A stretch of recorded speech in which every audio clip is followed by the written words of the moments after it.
Okay, picture this.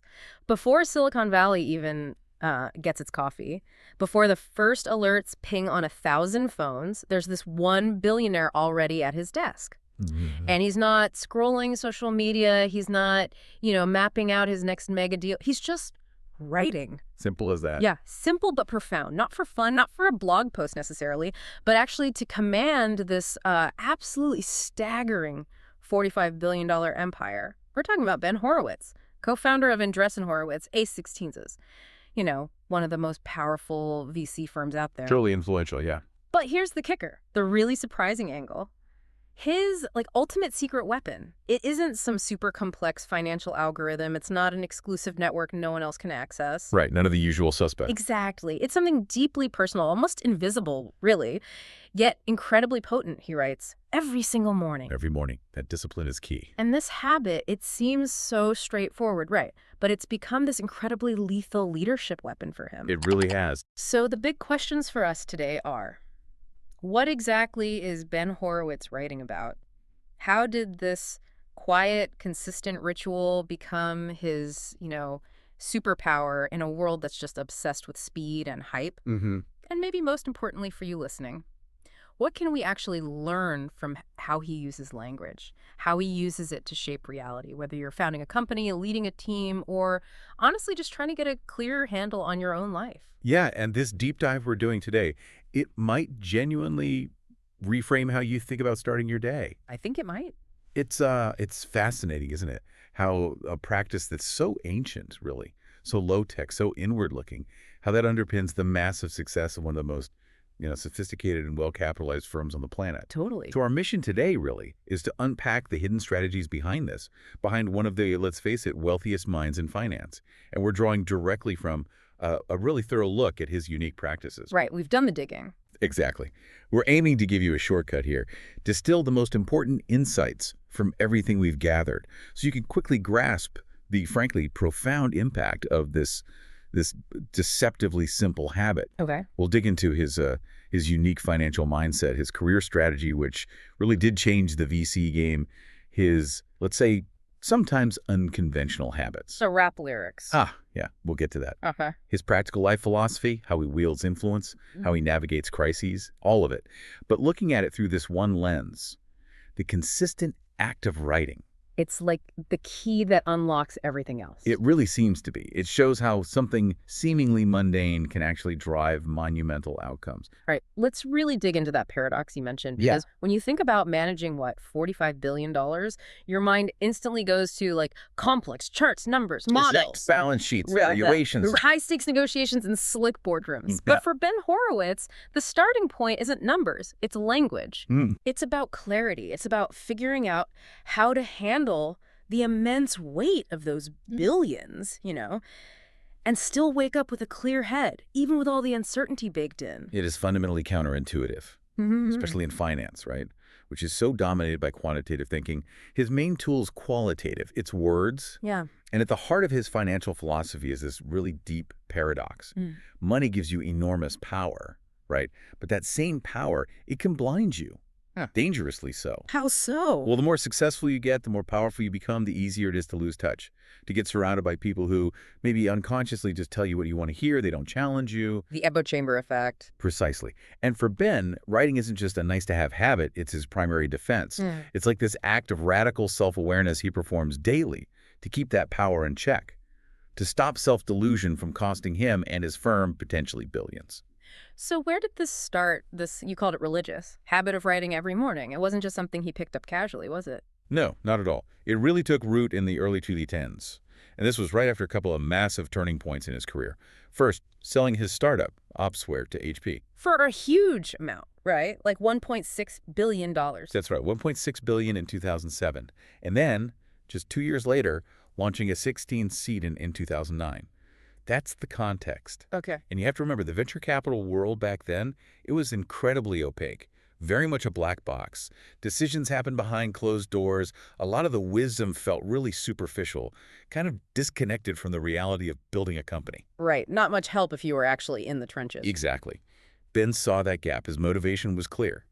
He wanted to sort of democratize that knowledge, to pull back the curtain on the intense, often brutal process of building something from nothing. And his method for doing that wasn't some complex strategy. No, it was disarmingly simple. He just opened his laptop and started writing. And the stuff he wrote, his blog, it wasn't your typical polished corporate speak content, was it?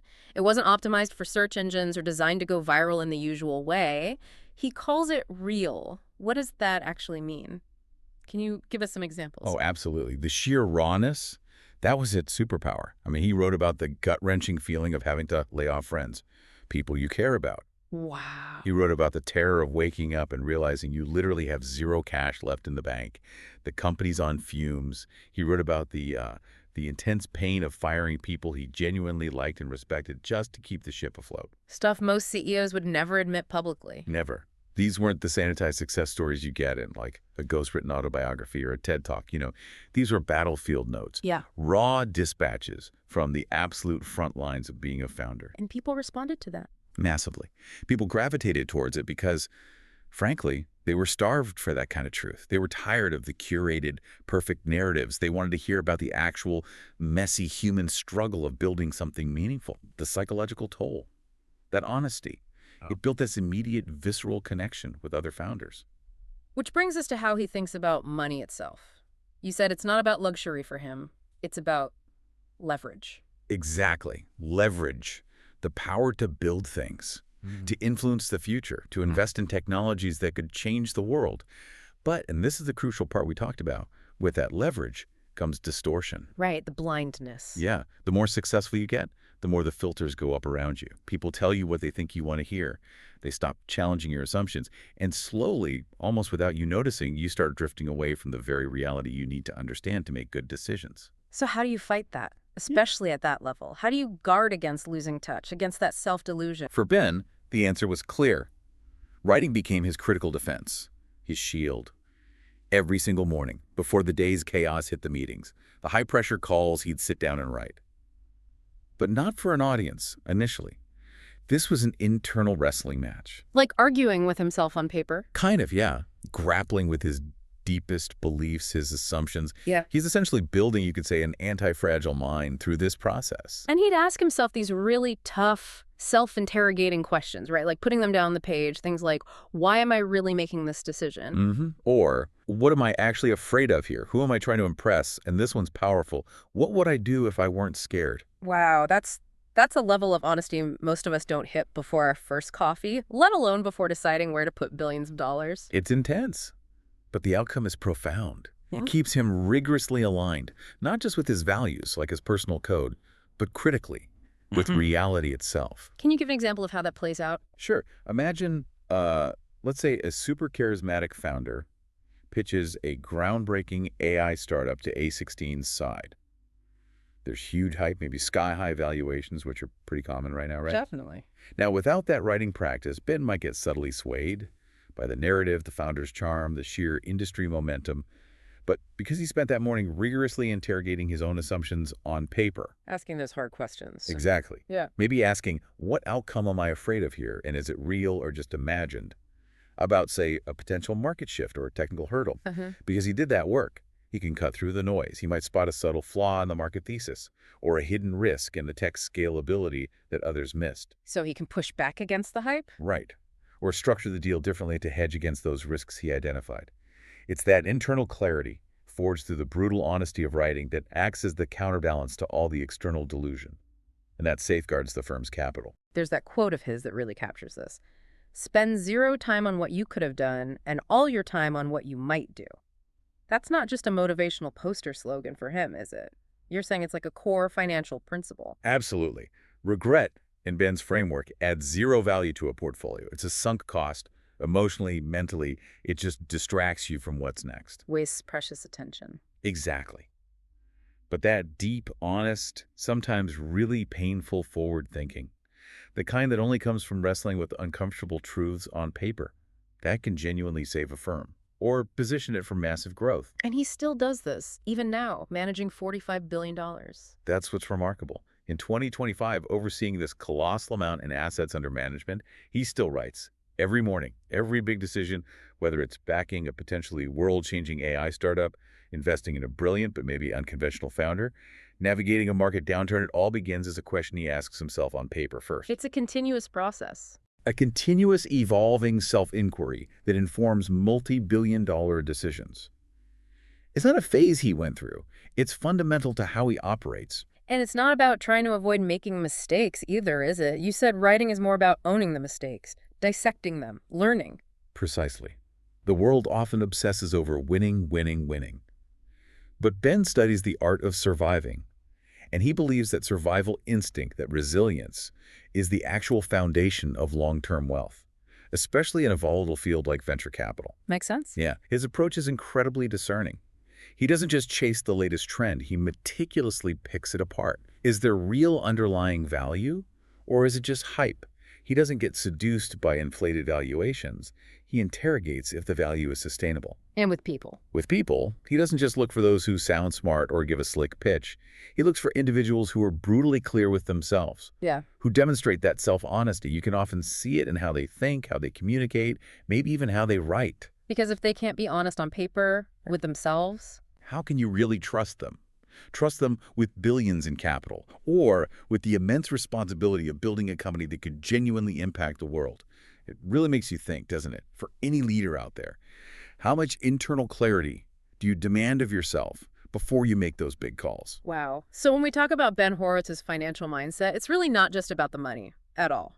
Not primarily, no. It's about this rigorous discipline of thinking, a deep commitment to finding the truth, even when it's uncomfortable. And this daily writing ritual, it's like his moral compass in an industry that's, let's be honest, often full of hype, misrepresentation, and sometimes just valuing appearance over actual substance. It's genuinely incredible that this $45 billion empire fundamentally gets built every morning, in silence, one sentence at a time. A powerful testament, isn't it, to the idea that internal clarity might just be the ultimate indispensable asset.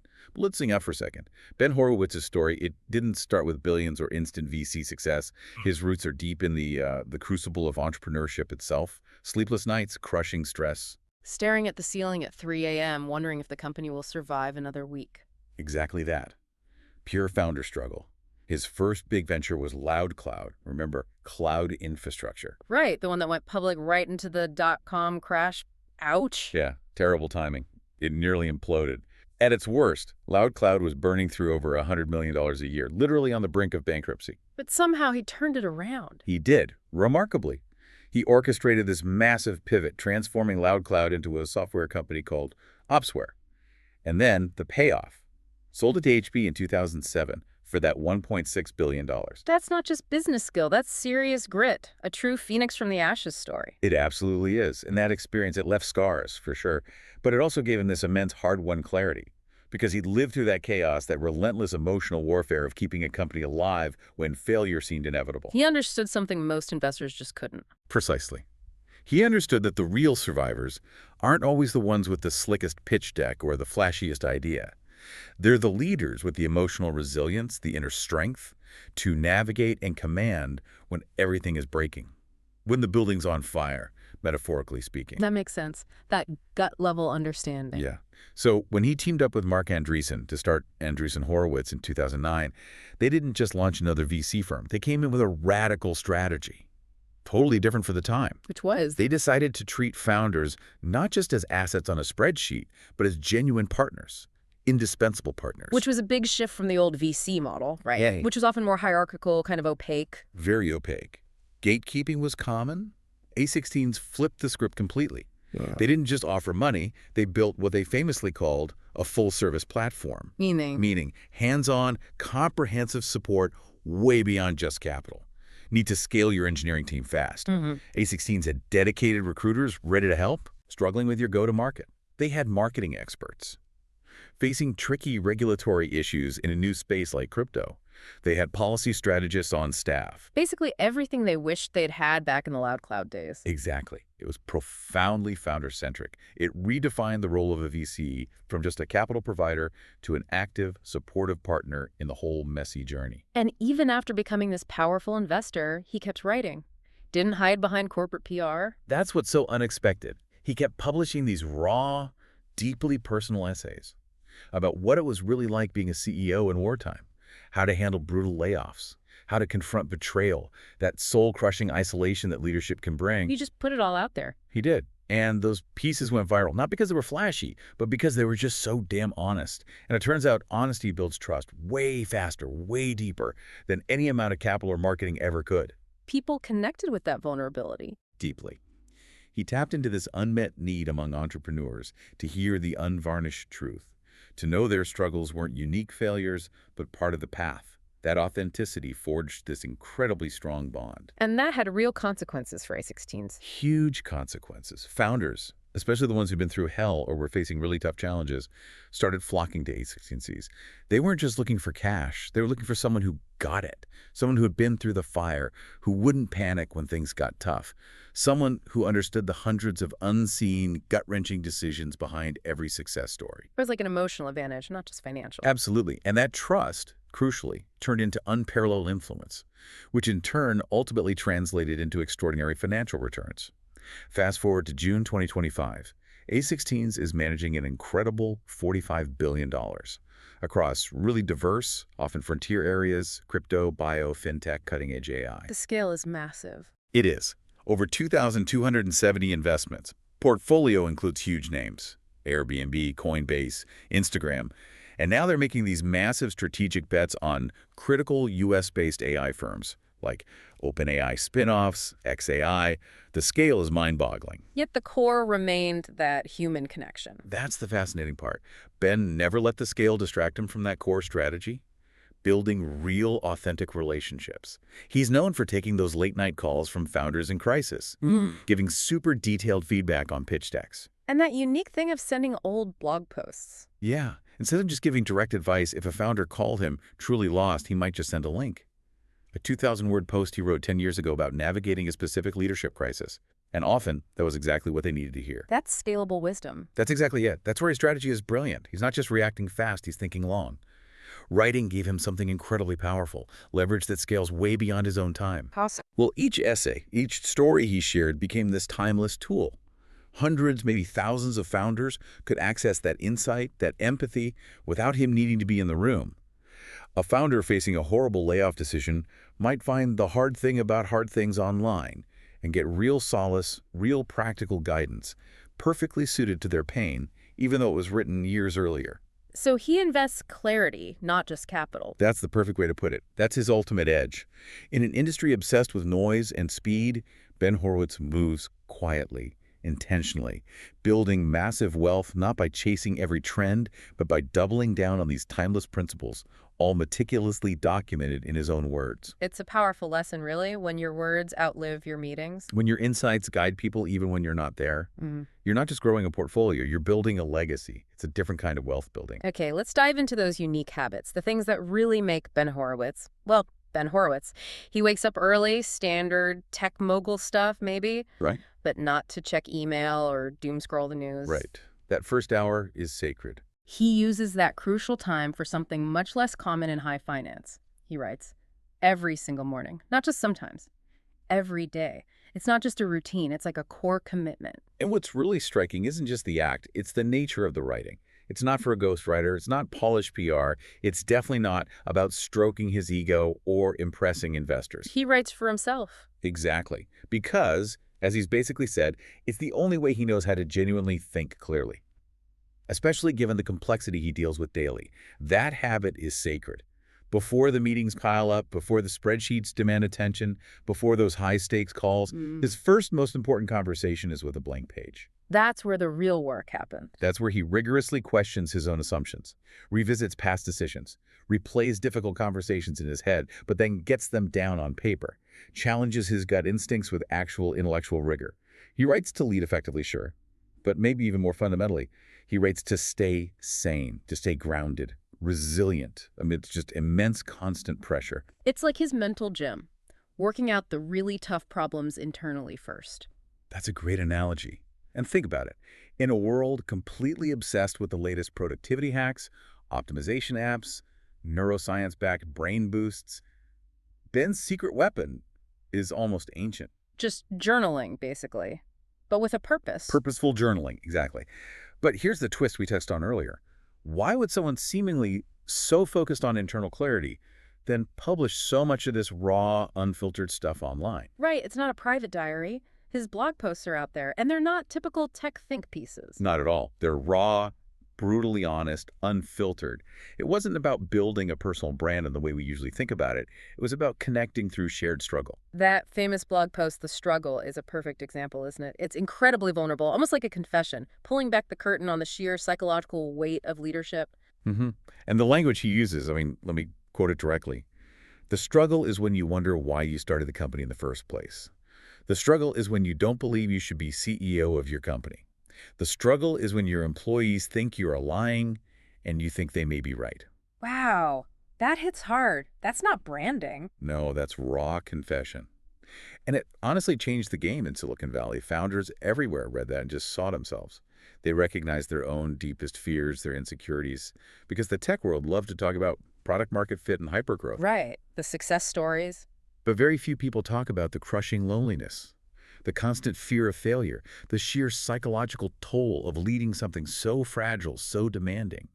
Ben's habit of sharing what others actively hide, those moments of deep doubt, despair that became one of his most powerful, unique leadership traits. It showed empathy, humanness. Exactly. A willingness to be human in a world that often demands superhuman performance.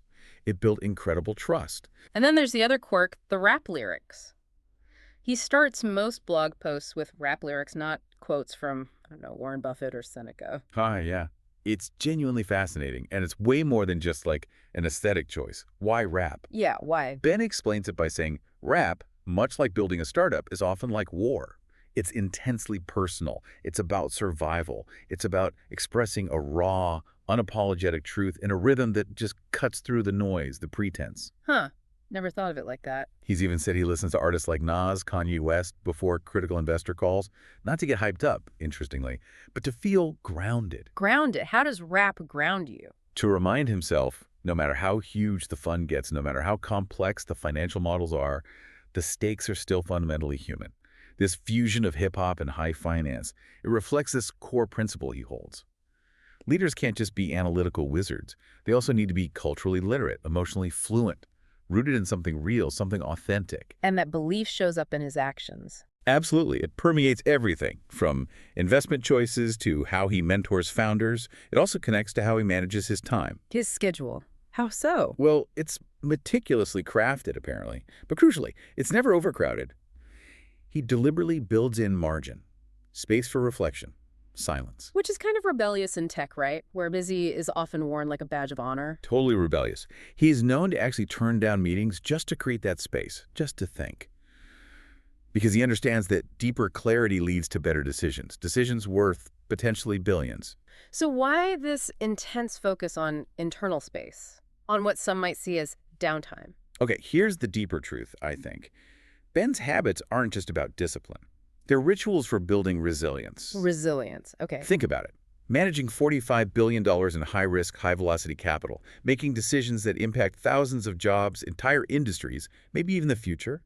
You simply cannot run on adrenaline and impulse. You have to be the calm eye in the storm. Find the signal in the noise. Exactly. Yeah. And you absolutely have to lead from within.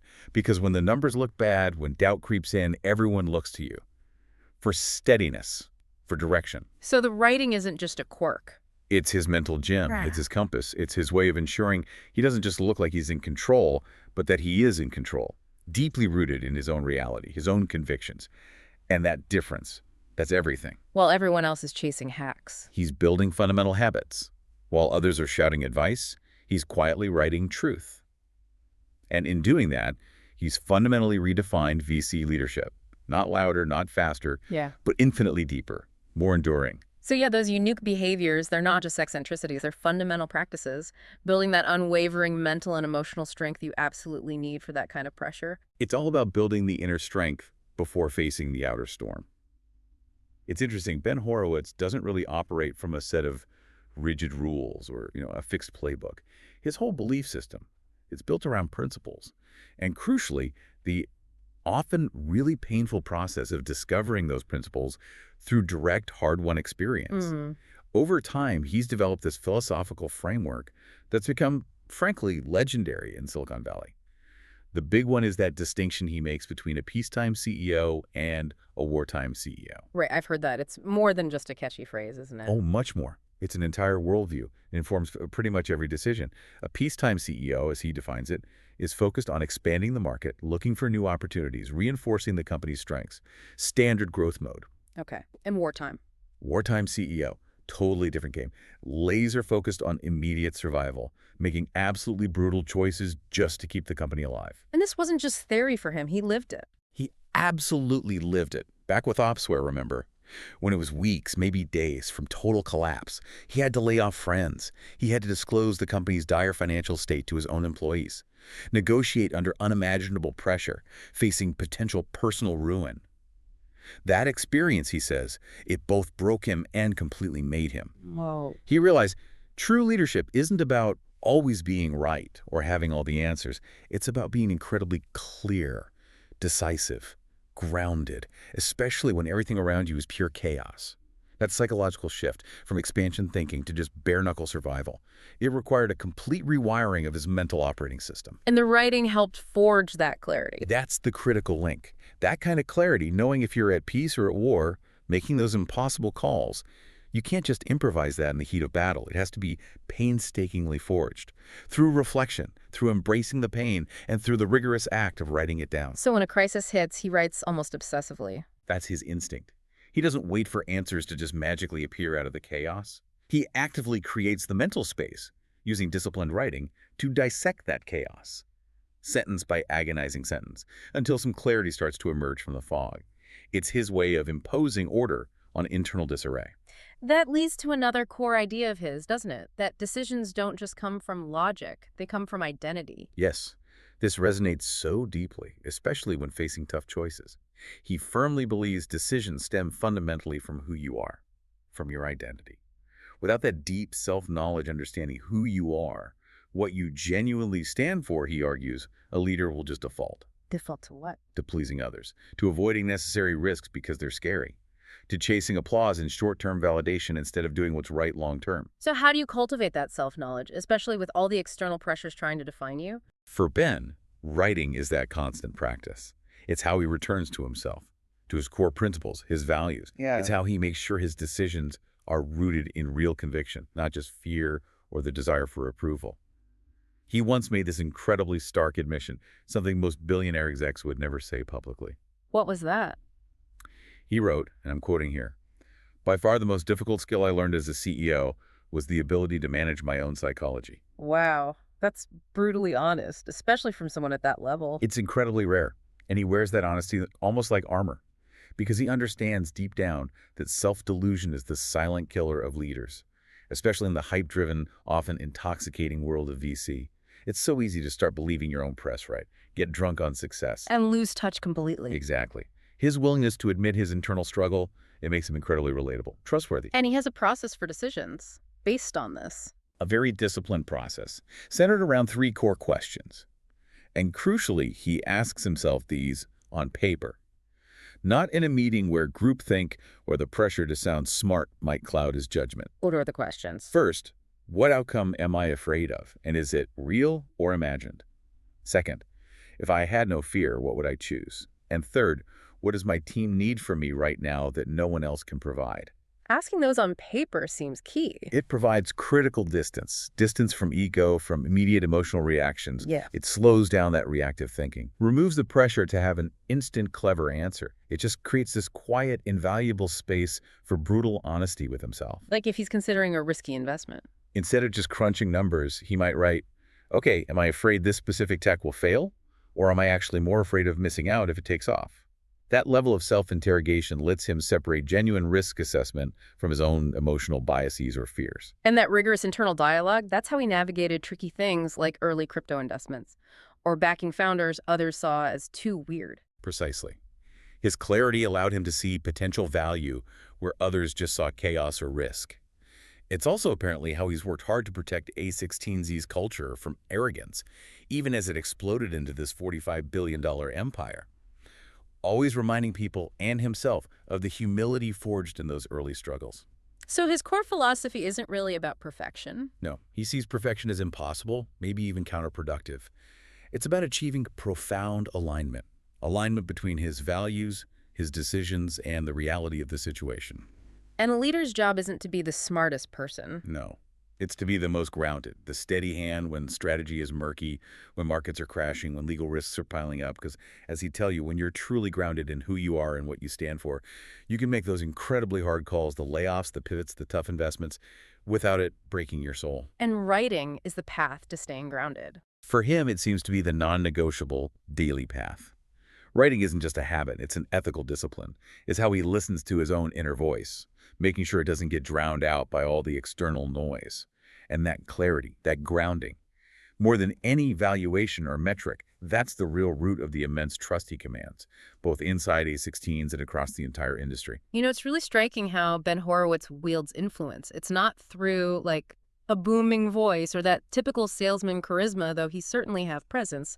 He dominates, but he dominates with pure, unadulterated clarity. It's a different kind of power. Totally. In a world where influence means going viral, chasing trends, counting followers, Ben has cultivated something else entirely. Quiet influence, born from just relentless consistency, real depth, and frankly, a lot of courage. And the engine driving that influence, his writing. Consistent, unfiltered, honest writing. Yeah. And when he publishes something like a blog post, the whole industry listens. Not because of the follower count, but because of the sheer weight behind each word. The substance, the hard-won wisdom, the track record. His writing isn't just informative, is it? It's formative. It actively reshapes how founders think about their companies, how other VCs approach risk, how leaders define culture from the ground up. And that kind of influence, it didn't come from being the loudest voice in the room. No, quite the opposite. It came from having the quiet courage to say what needed saying, but what nobody else was willing to articulate, to share truth that everyone felt, but nobody spoke. How did he do that? What truth? Well, while most VCs and CEOs were busy projecting this image of infallible success, polishing their thought leadership pieces, Ben just dove right into the raw, messy emotions of running a company. The stuff we talked about earlier, fear, guilt. Exactly. Fear, guilt, anxiety, betrayal, that crippling feeling of being an imposter. But here's the key. He didn't frame these as signs of weakness or failure. He framed them as undeniable signs that you are actually in the game, that you're experiencing the full, complex human reality of trying to build something significant. That's a powerful reframing. It is. And his candor. It earned him this unique, almost indispensable role in the whole tech ecosystem. He became effectively the emotional translator between founders and investors, bridging a gap that often felt huge, doing it with empathy and that hard-won wisdom. Can you give an example of his power thinking in action through his writing? Oh, absolutely. His essays on company culture are a perfect example. Remember how most companies treated core values, like corporate wallpaper, just platitudes stuck on a wall somewhere? Yeah, meaningless jargon half the time. Ben just blew the doors off that whole illusion. He insisted on brutal honesty. Culture, he argued, isn't what's written on the poster. It's what you tolerate, what you reward, and crucially, what you ignore. It's purely behavioral. And he had that killer quote, right? The unforgettable one. Yeah. If you tolerate jerks, your culture is jerk-friendly no matter what your posters say. Boom. That kind of blunt, undeniable truth. It didn't just inspire leaders, it forced them to fundamentally reevaluate how they were actually running their teams, how their actions, not their words, were shaping the DNA of their organizations. And that had real impact. People listened. The ripple effects were huge. CEOs from massive companies like Airbnb, Coinbase, they've openly cited Ben's blog posts as foundational texts, things that shape their own leadership, especially around navigating tough times and building resilient teams. His book, The Hard Thing About Hard Things, it became the go-to playbook for a whole generation of entrepreneurs. Not just strategy, but like how to survive the chaos. Exactly. Practical wisdom for navigating chaos while keeping your sanity and integrity intact. His words provided a blueprint for resilience. But what's maybe most powerful about his influence, it doesn't seem rooted in ego, right? Not about being the guru. No, it feels deeply rooted in service. He doesn't write to put himself on a pedestal or collect awards. He writes because he genuinely remembers what it felt like. Being in the trenches, unsure, exhausted, feeling totally out of options. His goal seems to be making sure the next founder doesn't feel quite so alone in that brutal fight, giving them a roadmap. You can even see that in the books he recommends, can't you? They're not the usual business bestsellers. Not at all. They're often surprising, deeply insightful choices, like C.L.R. James's The Black Jacobins, about revolutionary leadership under impossible pressure, or Andy Grove's Only the Paranoid Survive, that unfiltered look at strategic adaptation in a cutthroat world. Even Alfred P. Sloan's My Years with General Motors, about long-view thinking and complex organizational design that few modern leaders really grasp. So he understands that influence needs substance. Precisely. Influence without thoughtfulness is just noise, right? A fleeting distraction. But thoughtfulness without the courage to speak up, to share those hard truths, that's just silence. Ben lives right at that intersection, using carefully chosen words, written with real urgency and purpose, to equip others, to help them lead better, build stronger. So now, in 2025, as A16NCs pushes hard into AI, crypto, biotech, these really cutting-edge, volatile areas, his role is more than just co-founder or investor. He's become something much rarer, much more critical, a philosophical anchor.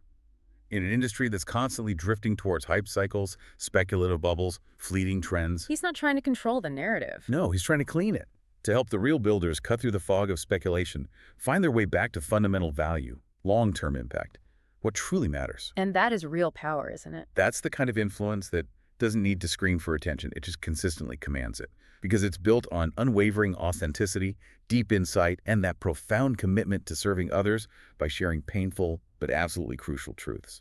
Okay, let's talk ambition for a minute and how it connects to Ben Horowitz's resilience.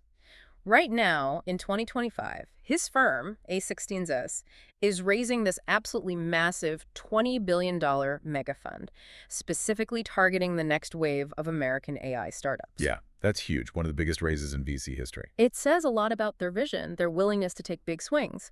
But the real story behind that kind of ambition, it's impossible without being comfortable with chaos. Because Ben Horowitz doesn't just handle crisis well, he was basically forged in it. That's such a critical distinction. It really sets him apart. Go back to the early 2000s, ops were circling the drain. Every day, a fight for survival. He lived through weeks with almost no sleep, held meetings where morale was just cratering, had to force a smile in boardrooms when his gut was screaming the company might not last the month. Most people would run screaming from that kind of pressure. Understandably.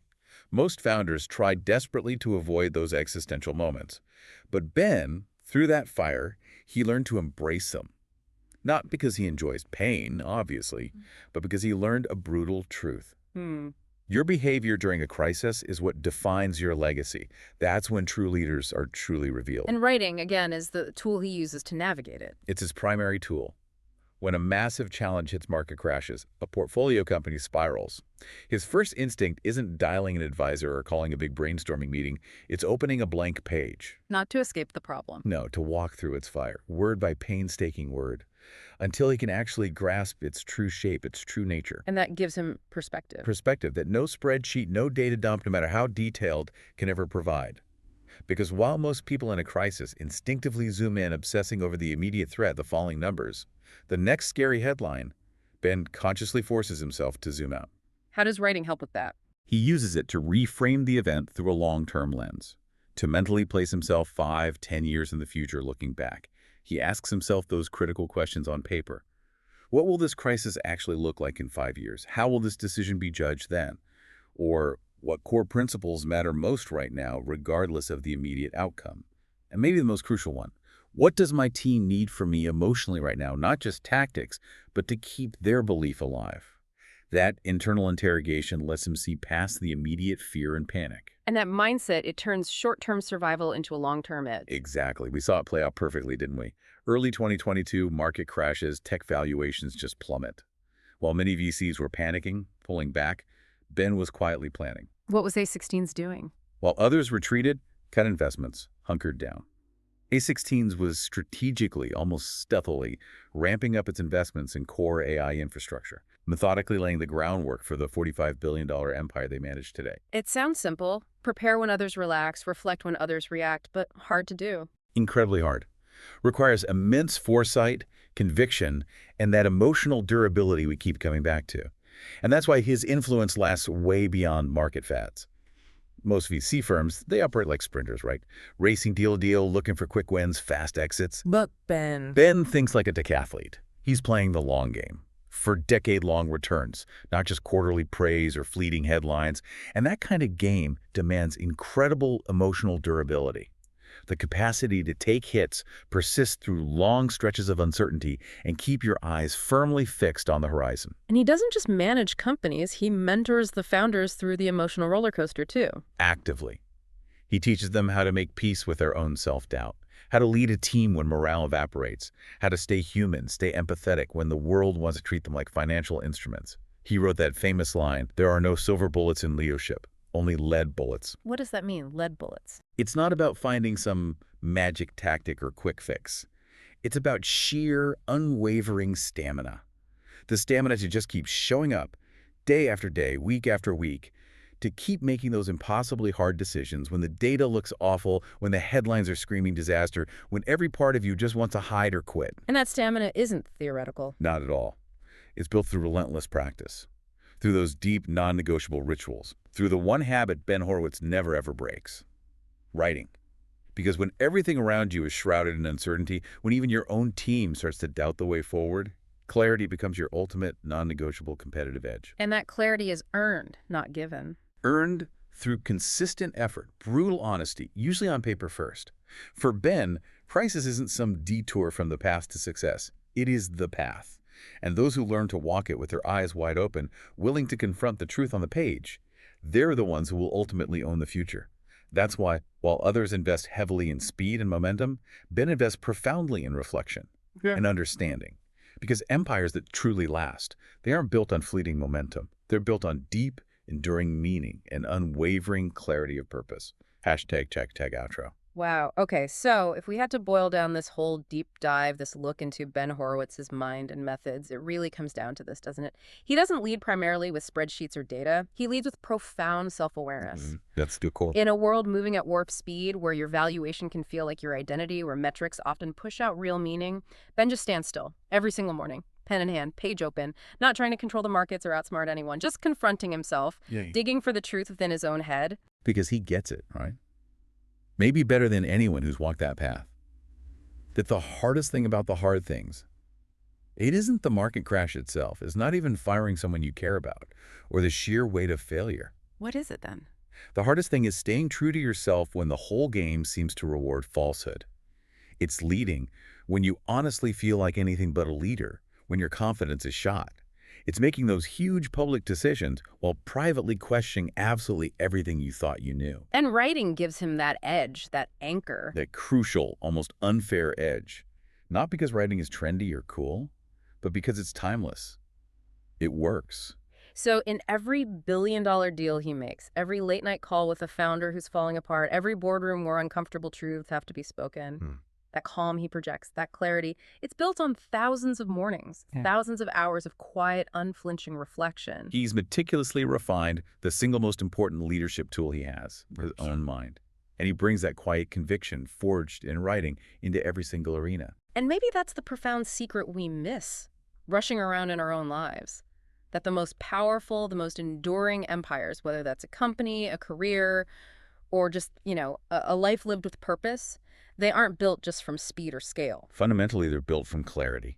And true clarity, as Ben Horowitz shows us day after day, it doesn't come from talking more or even just listening to the noise. It comes from writing, from that internal dialogue. So the big question for you listening, what would actually happen if you started every morning the way Ben Horowitz does?